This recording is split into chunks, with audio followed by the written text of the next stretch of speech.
Vote कटवा किसके वोटों में सेंधमारी करेंगे, किसका वोट काटेंगे, इसी मुद्दे पर आज हम चर्चा करेंगे। चलिए सबसे पहले अपने गेस्ट से आपका परिचय करा दें। आज जेडीयू का पक्ष रखेंगे जेडीयू नेता अभिषेक झा, आरजेडी का पक्ष रखेंगे आरजेडी नेता रामबली सिंह। जन अधिकार पार्टी की तरफ से बात रखते नजर आएंगे जन अधिकार पार्टी नेता अवधेश लालू और एलजेपी का पक्ष रखेंगे एलजेपी नेता विकास मिश्रा। सभी सवालों पर हमारे जब एक्सपर्ट कमेंट देने के लिए सीनियर जर्नलिस्ट कन्हैया वेलारे भी जुड़ेंगे, उनसे भी हम बातचीत करेंगे। लेकिन फिलहाल जो गेस्ट हमारे साथ जुड़ गए हैं उनके साथ सीधे डिबेट को शुरू करते हैं। सबसे पहले अभिषेक झा से बातचीत करते हैं। अभिषेक, जेडीयू, बीजेपी और वीआईपी हम के साथ एनडीए गठबंधन तो बन गया, दूसरी तरफ महागठबंधन भी है, लेकिन बाकी पार्टियां जो हैं, जो बड़े नेता कुछ हैं, चाहे हम उपेंद्र कुशवाहा की बात करें, पप्पू यादव की बात करें, वो किसका वोट काटेंगे, क्या लग रहा है? देखिए सुकन्या जी, भारत के संविधान की एक खूबसूरती है कि यहाँ कोई चाहे तो निर्दलीय भी चुनाव के मैदान में उतर सकता है, कोई पार्टी भी चुनाव के मैदान में उतर सकती है और लोग गठबंधन बनाकर भी चुनाव के मैदान में आते हैं। लेकिन जितने भी छोटे दल हैं या जिन लोगों ने भी गठबंधन बनाया है, उन सब में एक समान बात है। समान बात यह है कि इनके जो नेता हैं, अधिकांश तौर पर ये लोग अत्यधिक महत्वाकांक्षा के बोझ तले दबे हुए हैं। जनता से सरोकार कम है, जनता को इन पर भरोसा कम है। इस वजह से भी ये लोग चाहते हैं कि हम कोई एक अलग गठबंधन बनाकर और वोट कुछ भी काट ले। इसलिए भी आपने इन लोगों को संबोधित किया है वोट कटवा कहकर। लेकिन खास बात यह है कि कोई खासा जनाधार नहीं है ऐसी पार्टियों का, ऐसे गठबंधन का, जनता का कोई विश्वास भी नहीं है। और चुनाव में मैं नहीं समझता हूं कि कहीं से भी इनका कोई भी प्रभाव दिखाई पड़ेगा। यहां सीधी लड़ाई एनडीए और महागठबंधन के बीच है और मैं समझता हूं कि जनता का जो पूरा समर्थन है नीतीश कुमार जी की विकास नीतियों के साथ है और एनडीए नीतीश कुमार जी के नेतृत्व में बिहार में 3/4 बहुमत के साथ सरकार बनाने जा रहा है। चलिए अवधेश लालू जन अधिकार पार्टी के नेता भी हमारे साथ जुड़ गए हैं। अवधेश, आपको वोट कटवा की संज्ञा दे रहे हैं सारे विरोधी, क्या कहेंगे इस पर? सबसे पहले तो न्यूज़ 18 को हम धन्यवाद देना चाहते हैं कि आपने जो टॉपिक रखा है इसके लिए धन्यवाद।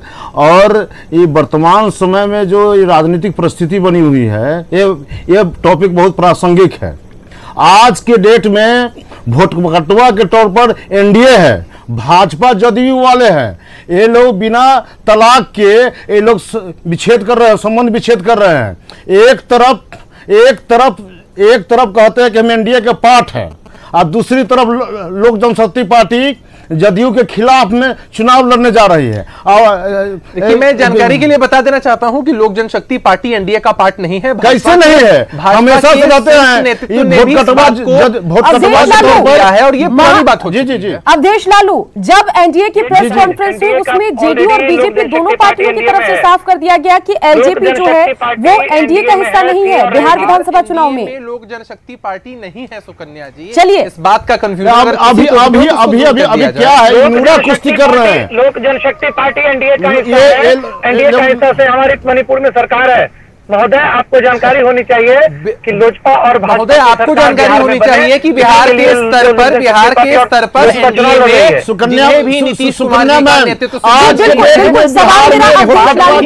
पार्टी के नेता का जवाब ले लेते हैं, फिर उसके बाद विकास मिश्रा का भी रिएक्शन लेंगे। विकास, संयम रखिए, आपके पास भी हम आएंगे, पहले अवधेश लालू का जवाब ले लेते हैं। अवधेश बोलिए। तब हम जनता के बीच में जा रहे हैं, हमारा गठबंधन जनता से हुआ है। इन लोगों का दिल मिलता नहीं है और दिखावा करते हैं कि हम गठबंधन में हैं और भाजपा के साथ मिलकर चुनाव लड़ते हैं और एलजेपी के साथ लड़ते हैं। इन नूरा कुश्ती कर रहे हैं, जनता को ठग रहे हैं। ये न्याय के साथ लगता है कि तथ्यों पर बात होनी चाहिए, तथ्यों पर बात होगी तो ज्यादा बेहतर होगा। चलिए अवधेश ये जरा बताइए कि पप्पू यादव खुद को बड़ा यादव नेता मानते हैं, क्या यादव वोटों में सेंधमारी करेगी यहाँ पर जो जन अधिकार पार्टी है और जो उनका जो अलायंस बना है वो, ये बताइए।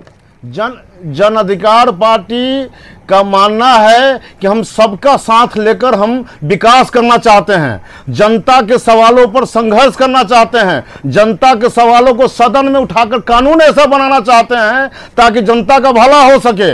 इन लोगों को मुद्दा से कोई मतलब नहीं है। आप कई बिहार के मुद्दा में, बिहार के सवाल पर, बिहार के जनता के सवाल पर ये लोग भाग खड़े हुए थे और आज बात कर रहे हैं एजेंडा। मैं सुनिए, मैं बताना चाहता हूँ, ये लोग मैं बहुत सम्मान करता हूं, लेकिन घोषणा पत्र जारी नहीं हुआ है कि अब मैक्सिमम जगहों पर, अधिकांश जगहों पर जमानत जब्त हो जाती है, लेकिन कहने के ठीक लिए है है कि भाई कि हमें जनता का चुनाव हुआ नहीं, हमारा जमानत जब्त करा रहे हैं। नहीं, हम विगत चुनाव की बात इतिहास कर रहे हैं। अभिषेक 80,000 वोट लाए थे पप्पू यादव जी। मैं बड़ा सम्मान करता हूं उनका, लेकिन आपने देखा कि चुनाव में इतिहास, सुकन्या मैम, इतिहास में पहली बार ये लोग घोषणा पत्र जारी नहीं किया। मैं प्रतिज्ञा पत्र लेकर आया हूं और मैं शपथ के साथ आया हूं, अगर यह काम नहीं करूंगा तो हम इस्तीफा दे देंगे।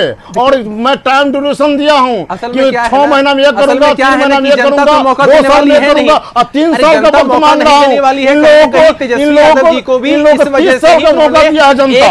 दपोरशंखी अब आश्वासन दे दिया कि हम 10 लाख नौकरियां देंगे अपनी पहली कैबिनेट की बैठक में। तो अरे इसके साथ गठबंधन किए हुए हैं। सभी पार्टियां जो सत्ता में नहीं है बड़े दावे कर रही है। देखना होगा कि जनता उनको मौका देती है नहीं, और अगर देती है तो वो उन दावों को कितना पूरा कर पाते हैं। एलजेपी नेता विकास मिश्रा भी हमारे साथ बने हुए हैं। विकास जी, आप तो खुद को एनडीए का घटक दल मान रहे हैं, लेकिन हमने आपको वोट कटवा की संज्ञा दी है।